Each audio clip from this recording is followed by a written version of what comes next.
realize how to understand the statement. Practice of austerity and penance is there to realize, come to the understanding that we are not the body. Well, how do we come to the state where we know we're not the body? By practicing austerity and penance, that we understand that we are not the Oh, yeah. Well, that stopped me also when I read that. About, there are austerities, all these things that we do, especially the austerity thing. We're always, devotional life is austere. But the problem with most people is that the austerities they perform in the outside world, it's self-imposed because they're attached. But how do you communicate that you're not your body to a person who's so attached to it?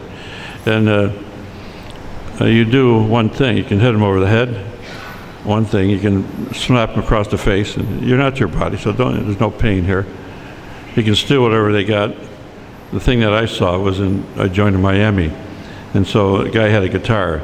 He says, well, it's all one, and we're not our bodies. I says, okay. So he took his guitar from him. I said, well, now it's my guitar.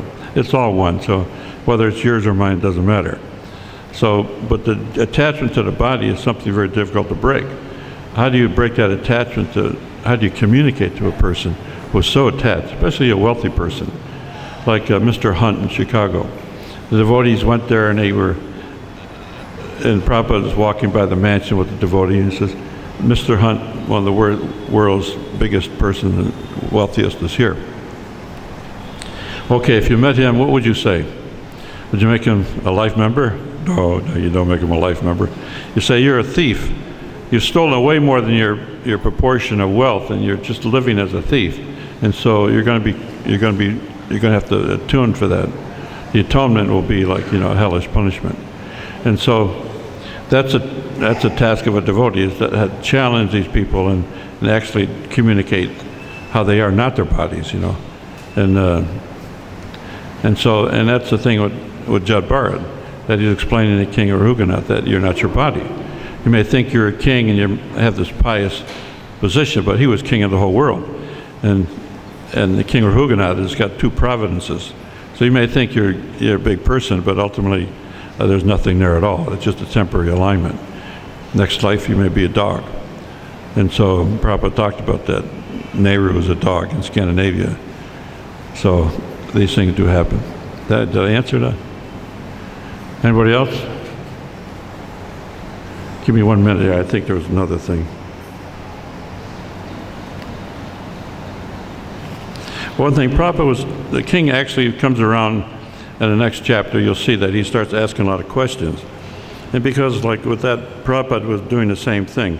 He was answering so many questions that he could understand that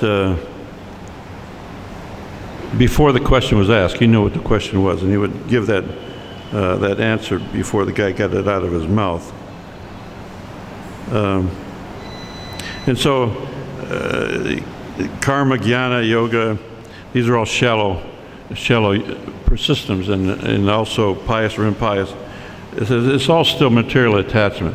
To separate from all this material is what a devotee does.